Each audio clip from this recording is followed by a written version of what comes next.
players engage with the game. That's awesome. Really cool. That's awesome. That's really cool. So I also know that the single-player campaign is a big deal for you guys. You guys were kind enough to answer some questions from PlayStation readers just a week or two back, right before E3. Yeah. Got a little more out of you about exactly what's happening on the story front. But just tell me about the setup. Tell me about our protagonist, Red Daniels. Well, you know, Red is like, you know, hundreds of thousands of guys back then enlisted in the war. And, you know, wanted to make a difference. Having no idea what was going on, right? And the first tour of duty is on Normandy and D-Day, and that was a big thing for a lot of people. So you're experiencing a squadron that is in the, or a platoon that is in the 1st Division that goes across, it starts in Normandy, goes all the way across France, Belgium, and into Germany. It's and some of the biggest battles of World War II, from Battle of the Bulge to Hürtgen Forest and the liberation of Paris. Now, I know you guys are focusing on that European front for the campaign, but I think I caught a hint that maybe it might expand a bit on the multiplayer side. So what are you at liberty to say at this point in time? Well, we showed a lot in the trailer. You're catching part of it here. This is the Ardennes Forest, which extends from Belgium to Germany. We will take you around Europe to the border of Russia, to the tip of Africa in Gibraltar. Cool. So, excellent. Unique locations to multiplayer, as well as some of the most iconic ones from the campaign. And of course, in the war mode, we have custom-built maps for that mode as well. Yeah, let's talk about that war mode, because this is something I've been real curious about. Yeah. So. Yeah, war is exciting for us. I mean, multiplayer in Call of Duty, we love it. We have the most fun ever with it. But it's largely a lone wolf experience, right? You're fighting on a team, but you're really fighting as a lone wolf. And 3 years ago, we really wanted to bring to life this concept of real teamwork. Yeah. And World War II was about that. It was about your squad. And so war is that experience. It's funneling true Axis and Allied collision of forces into these very strategic examples. You're seeing right here, they're trying to capture the manor. Well, the Axis team, the Germans, are trying to defend it. So we've built custom maps that allow you to move through these series of asymmetrical objectives as you fight to take hollowed ground. That's cool, and this is great footage. I actually hadn't seen this yet, but just it's so interesting, like the firepower that was used back then. I mean, it's so brutal in some ways compared to the sleek, futuristic kind of weaponry we see nowadays. So, kind of curious, like these weapons have a lot of character in their own way, and how do you maybe adjust like how you design the game or how you design the multiplayer experience around that?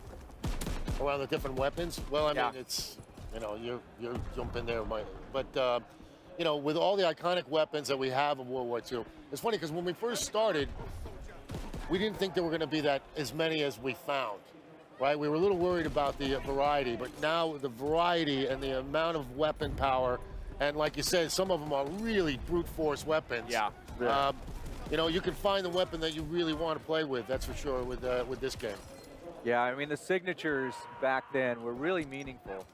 So whether you're running with the MG42, this big machine gun, German machine gun, or the Winchester trench gun with your incendiary shells, or you've all heard it. We've all heard of that classic reload ping of the Garand. Right. These weapons had a heft to them and a power to them that really showcases what happened in the war. And you're right, it was brutal, right? It was a brutal, visceral, gritty war, and you can really feel that in our weapons. And our audio team, and our character modeling team, and our animation team, they went out and found these weapons with our military historian to capture and bring the spirit of that to life.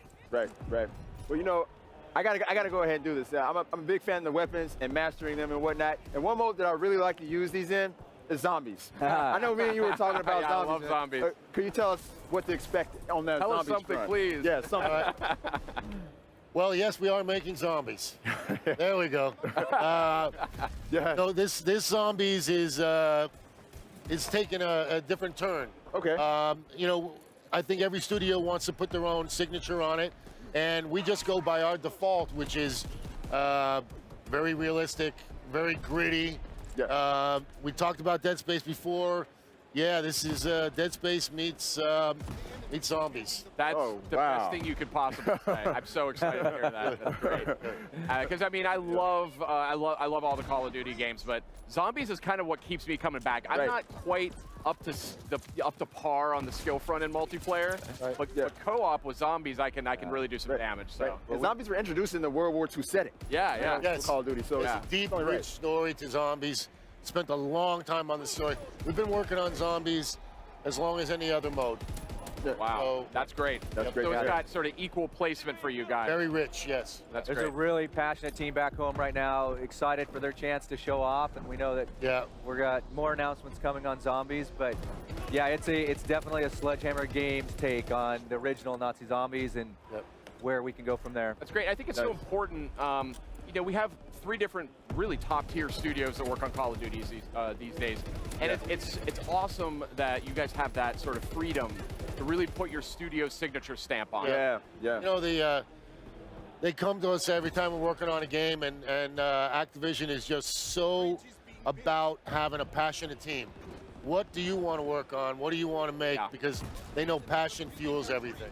It's not just sort of checkbox guys No. in suits and ties sitting around typing at computers. I mean, I've been to the studio. I was there just a couple weeks ago. People are crunching away, but I mean, the mood is really positive. People are really excited. So Yeah, no, thank you for that. It is very true. To echo what Glenn said, Sledgehammer Games has its culture and development methodologies and creative processes that are unique to us, and Activision supports that, and that allows us really to have a team that you saw, which really they dig in to deliver something they're proud of, because 3 years is a long time to commit your life it to is. anything, Oh, right? yeah. It is. Yeah. And now to bring it here and to be able to share it with the world, with fans, Right. I mean, I'm coming out of my skin with excitement. One other thing for you. I know we have a beta, multiplayer beta. It's that's coming right. up. It'll be first on PS4. That's Put right. my plug in there. Tell me a little bit about that beta. Like, what's the deal with that? I have to tell you, fan feedback is what we live for. Yeah. And it starts here, and it continues in the beta. So you'll see some really cool things that we brought to the show floor and we have right here in your booth, and new things that we'll bring to the beta in August, first on PlayStation. Nice. Headquarters, divisions, war, new maps, new modes. There's going to be a lot. Sounds like a beefy beta. I know. It's going to be a beefy I know. beta. That is. And then I also want to check in. I was watching the trailer earlier on PlayStation's YouTube channel in 4K, and I know you guys are planning PS4 Pro support. That's and right. I know last year's Call of Duty looked incredible on the Pro. You know, what's the story? You're going to be in 4K on PS4 Pro? Yeah, I mean, that's what we're planning on, but I don't know how much we're talking about. But it's going to be a bigger experience on Pro. Yeah, absolutely. Yeah. I mean, this generation consoles allows us to do more than we've ever been able to do before with HDR and 4K, and we're excited. We're excited to have a great partnership with you guys. Right. It's awesome. Right. It's awesome. Guys, I think we're about out of time, but game comes out November 3rd. It does. So that was Call of Duty World War II.